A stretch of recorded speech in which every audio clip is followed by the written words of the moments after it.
And our first story today is about a little girl who was having some trouble deciding what to be for Halloween. Have any of you ever had that problem? You're like, what am I gonna dress up as? Everyone has such good ideas. Wow, I know, it can be really hard. Well, this is a story called Emily's Bunch. Let's see what happens. Jeffrey, this is Jeffrey right here in the striped shirt, decided to go to Herbie Beanstalk's costume party dressed as Herbie Beanstalk. Jeffrey thought, is that funny? I know. Jeffrey thought it was a most original idea. Herbie thought it stunk. Jeffrey's little sister, Emily, here's Emily. Hi, Emily. Can we say hi, Emily? Emily decided to go as a ghost. Ooh. Emily thought it was a most original idea. Jeffrey thought it stunk. Well, maybe if I wear my ghost costume to breakfast tomorrow, Emily thought, Jeffrey will see what a really good costume it is. And that's exactly what she did. Okay, let's put on our ghost costume just like Emily. Let's see, here we go. Ooh, what do you think? Is this ghostly enough? Let's see, I guess it goes on this way. Okay, here we go. I'm gonna transform into a ghostly ghost. Woo! Woo! Hello, there we are. It's just me. Let's see, do I look scary and ghostly? Woo! What about if I go behind the tree? Woo!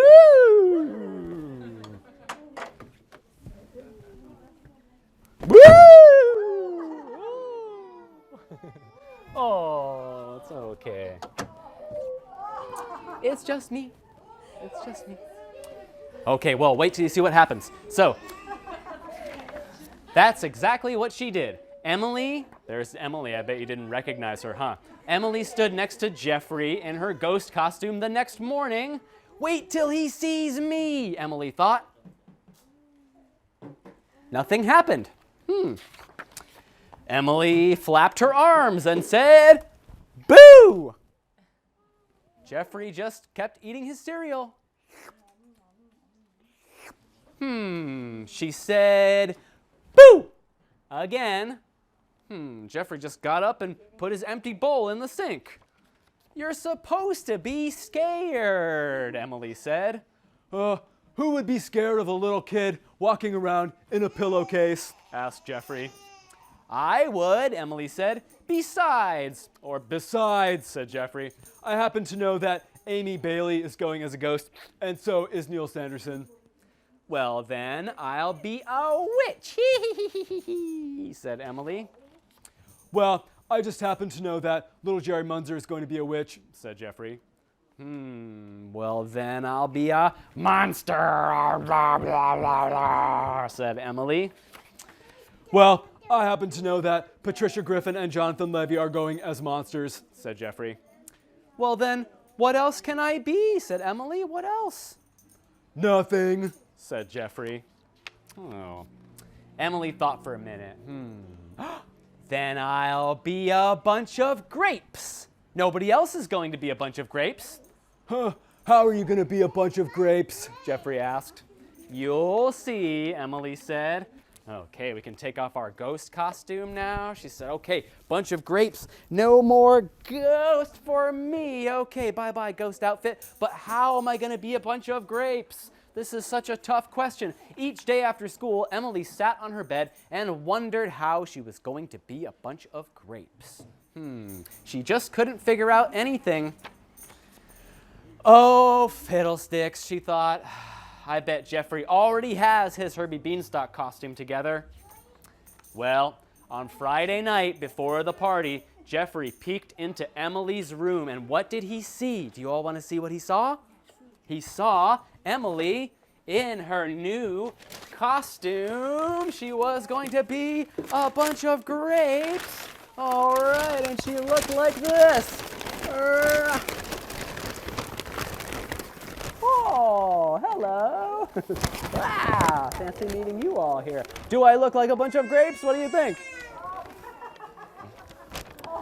Oh, Jeffrey looked in the room and he said, I knew it. You're not a bunch of grapes. And for your information, wearing a brown paper bag that you painted purple does not make you a bunch of grapes. Oh, yes, it does, said Emily. Oh, no, it doesn't, Said Jeffrey. Oh, yes, it does, said Emily's friends, Janet, Eileen, and Barbara, coming from behind the dresser. Wow. Oh, yes, it does, said Emily's friends, Carol and Meredith, coming from behind the bookcase. Oh, wow. Look at that. Wearing a brown paper bag that you painted purple does make you a bunch of grapes, Emily said, when you have other grapes in your bunch. The end. Look at that. All of her friends came to help her with her costume. Okay, well, let's go ahead and read our next story today. Let's see, we have to change costumes for this one. This is a little story some of you might know already. It's about a curious little witch. And some other witches that she met one day. Let's see here. Do I look like a witch yet? How about, oh, we just got to put on my witch hat. Here we go. Woo-hoo-hoo-hoo-hoo. All right, it's okay. It's just me. It's really just me. I promise I won't act too witchy during this story. But I do have my broom here. Psh, psh, psh, psh, psh, psh.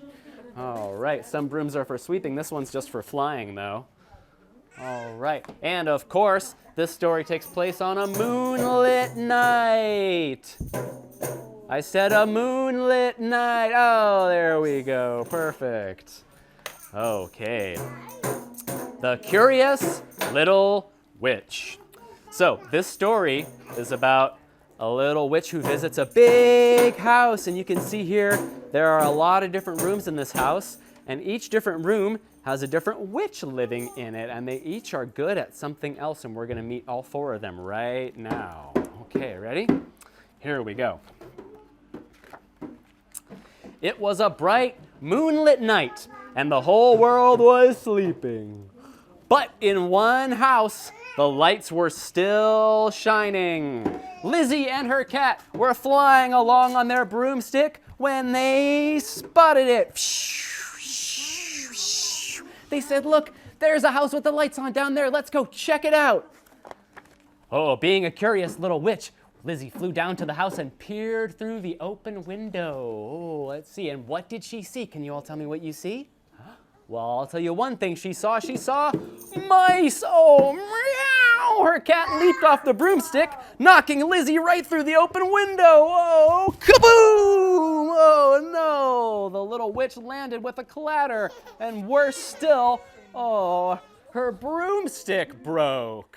Oh, what a disaster. She couldn't fly home on a broken broomstick. But what was that? What was that sound that she heard? Oh, do you all hear that? It sounds like music. Oh, being a curious little witch, Lizzie crept down the stairs to have a closer look. Okay, here we go. And who did she meet? "Hello," said Lizzie. "Oh, what lovely music you make." "Oh, of course, it's lovely music," said the music witch. "I'm the witch who makes music. And who might you be?" "I'm Lizzie," said Lizzie. "My broomstick broke when I fell through your window. Can you fix it?" "Well, I can't fix broomsticks, I'm afraid," said the music witch. "I only know about music. Why don't you go ahead, grab an instrument, grab a tambourine, grab a drum, and let's play a song together." All right, what do you say? Should we play with the music witch? All right, let's play a song here. Okay. We got to go extra high to get over the steeple there. Okay. This is a classic Halloween song. Feel free to sing along if you know this one.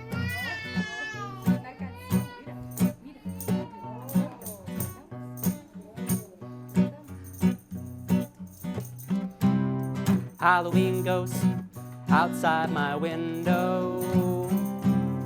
Halloween ghost behind the tree. Woo! Oh, I wish that the children could see, but I can't find them for the life of me. And there's Halloween ghosts outside my window pane. Woo! Very spooky. What's something else we see around Halloween time? Halloween witches outside my window. Halloween witches behind the tree. Oh, I wish that the children could see, but I can't find them for the life of me. And there's Halloween witches outside my window pane. Halloween pumpkins outside my window. Halloween pumpkins behind the tree. Ooh, oh, I wish that the children could see, but I can't find them for the life of me. And there's Halloween pumpkins outside my window pane.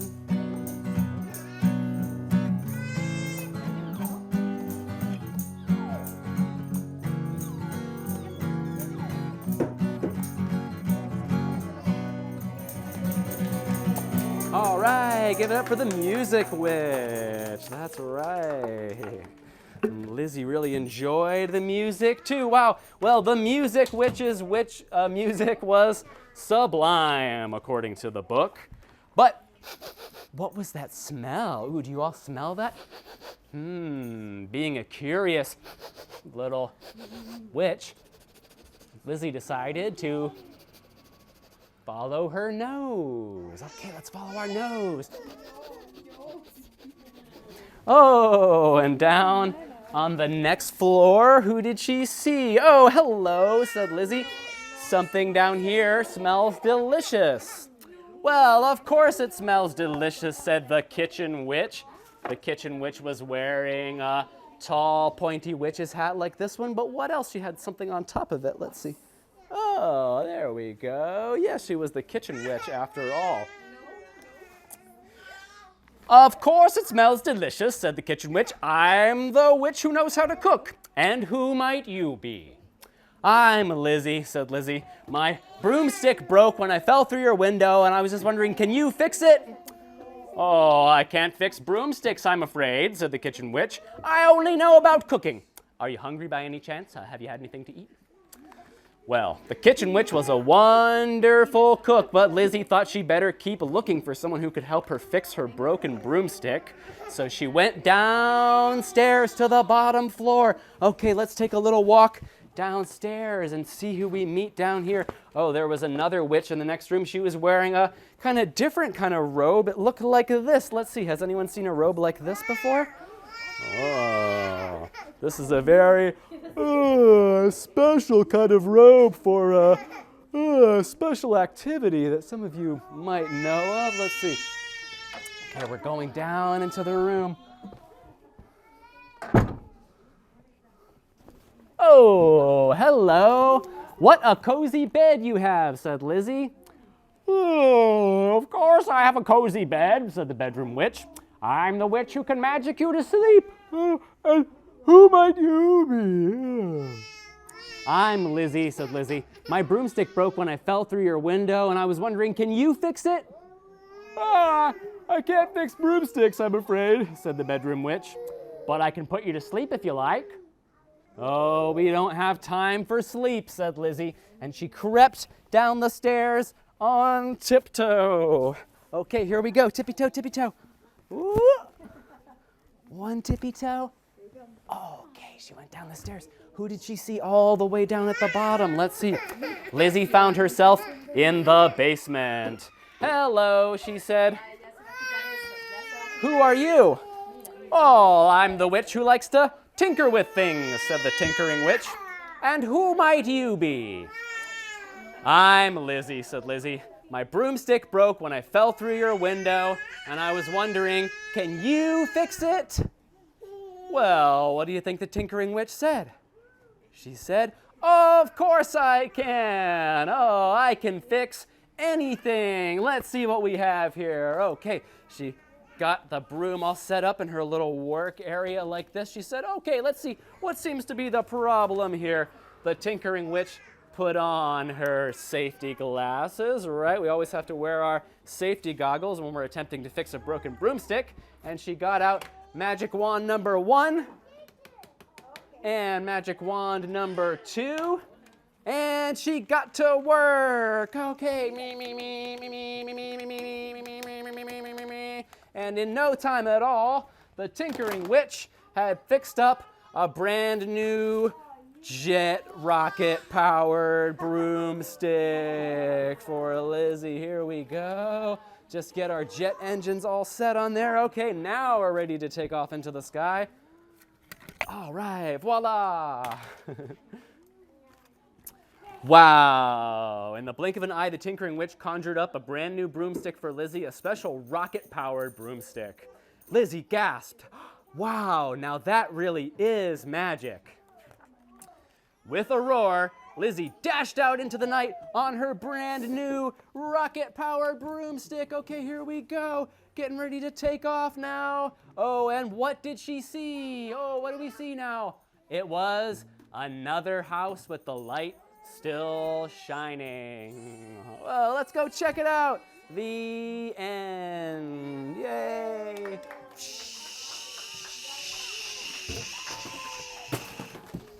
Strega Nona. Let's see, does anyone know this story? All right, this is a very fun story. It takes place in a town in Calabria a long time ago, where there lived a little old lady everyone called Strega Nona, which meant Grandma Witch. Well, although the people in the town talked about her in whispers, they all went to see her if they had troubles. She could cure a headache with oil and water and a hairpin. She made special potions for the girls, and she could help people get rid of warts and any other illness they might have. But Strega Nona was getting old, oh, very old, and she needed someone to help her keep her little house and garden. So she put up a sign in the town square. There it is. And Big Anthony, who didn't pay attention, came to see her. Okay, Anthony, said Strega Nona, here are your chores. You must sweep the house and wash the dishes, weed the garden and pick the vegetables, and you must feed the goat and milk her and fetch the water, and for this I will give you 3 coins and a place to sleep and good food to eat. Sound good? Oh, grazie, grazie, yes. Anything you say, Strega Nona, said Big Anthony. And so the days went by. Big Anthony did his work, and Strega Nona met with the people who came to see her. But one evening, when Big Anthony was milking the goat, he heard Strega Nona singing inside the house. Oh, he went to take a peek inside the window. He said, what's she singing about? And this is what he saw. He saw Strega Nona inside singing. What was she singing? She was standing over the pasta pot and singing a song that went like this. Bubble, bubble, pasta pot, boil me some pasta, nice and hot. I'm hungry and it's time to sup, so boil enough pasta to fill me up.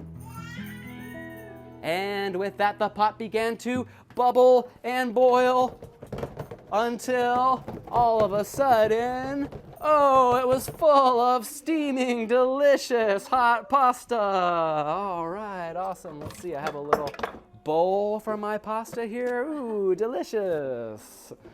All right. Then Strega Nona sang another song to get the pot to stop. She sang, enough, enough pasta pot. I have my pasta nice and hot. So simmer down my pot of clay until I am hungry another day. And the most important part, after that she blew 3 magic kisses to the pasta pot. You want to blow a kiss with me? Woo! Woo! Woo! And the pasta pot stopped boiling. All done. Wow, well, when Big Anthony saw that, he couldn't believe it. He said, oh, wow, this is really a magic pasta pot.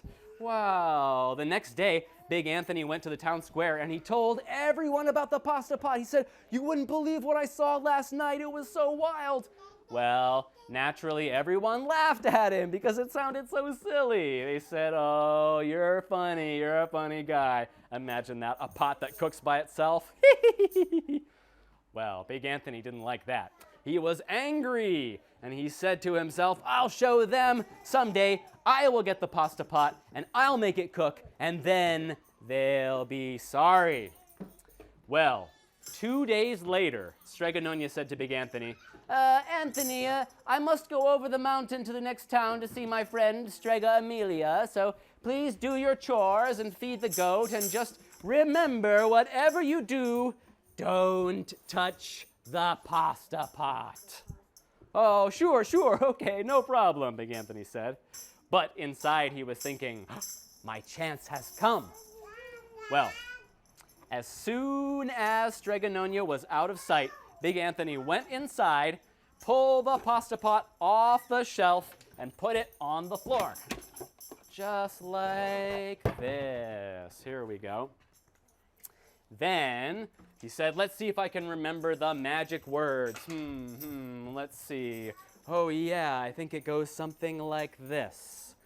Bubble, bubble, pasta pot. Boil me some pasta, nice and hot. I'm hungry and it's time to sup. So boil enough pasta to fill me up.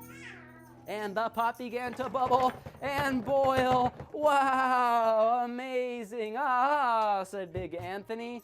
And he ran to the town square, wow, and jumped up on the fountain and said, hey, everyone, listen to this. You wouldn't believe it. I just got the magic pasta pot to work. Everyone grabbed forks and knives and plates and platters and come on over. Pasta for everybody at Stregononia's house. Hee-hee! Well, everyone laughed at him at first, but they did go home and get plates and forks and headed over to Stregononia's house. And when they got there, the pasta pot was so full, it was beginning to overflow. Oh my, we got a little coming out of the side of the pot there. Wow. Big Anthony was a hero. He scooped out pasta and filled the plates and bowls and platters, and there was more than enough for all the townspeople. Some people came back for 2 or 3 helpings, but the pot was never empty. When all had had their fill, Big Anthony sang. What did he sing? You all probably know this one by now. He sang, enough, enough pasta pot. I have my pasta nice and hot. So simmer down my pot of clay until I am hungry another day. But he did not blow the 3 magic kisses to the pasta pot the way that Stregononia had done. Wow, Big Anthony went back outside to cheers from the crowd. Thank you, thank you. Yes, of course, you're right, I am a hero. He was so busy listening to compliments from everyone that he didn't notice the pasta pot was still bubbling and boiling until, it was starting to land on the floor and, it was coming out the door of Stregononia's house. Oh my, it was starting to really get everywhere. Let's see someone up in the tree like this. Oh my, the pasta was really starting to run around everywhere, and let's see, Big Anthony rushed in and shouted the magic words again. Okay, enough, pasta pot. But the pasta kept bubbling. He took the pot off the floor, but pasta kept pouring from it. Big Anthony grabbed a cover and put it on the pot and sat on it. Oh, but the pasta just wouldn't stop. Oh, it was going everywhere. Oh my goodness. It spilled on the floor of Stregononia's house and came out the door and through the windows, and the pasta pot just kept right on bubbling. Oh my, the townspeople began to worry. Oh, do something, Big Anthony, do something, please, help, they said.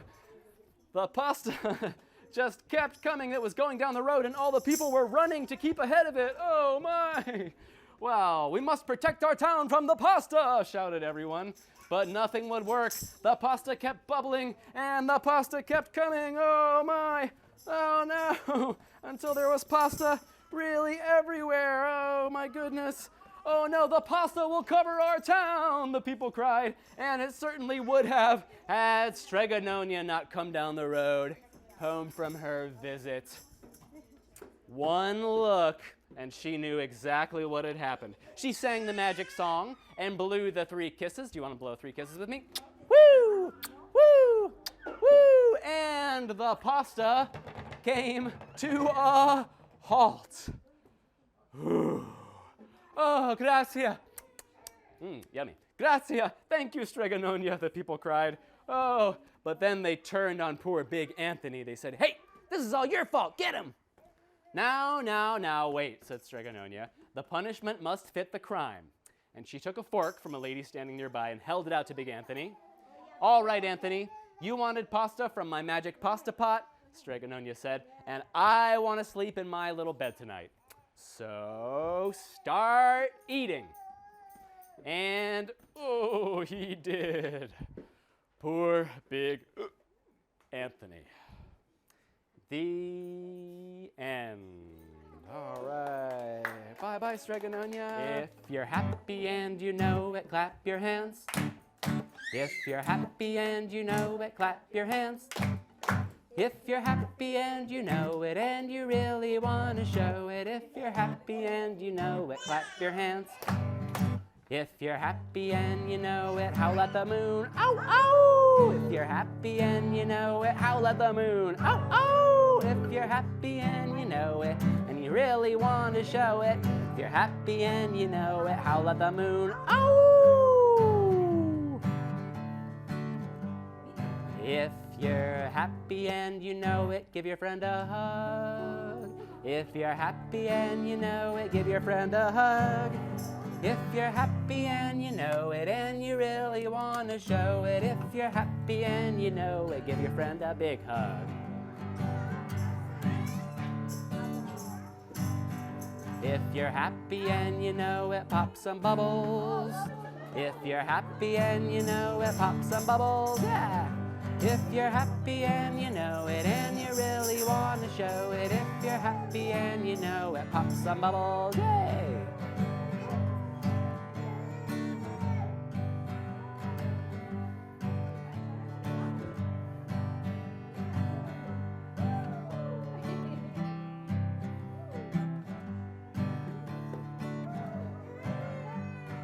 Goodbye, Charlie's friends. Goodbye, Charlie's friends. Goodbye, Charlie's friends. We'll see you really soon. Goodbye, Emily. Goodbye, Lizzie the witch. Goodbye, Stregononia. We'll see you really soon.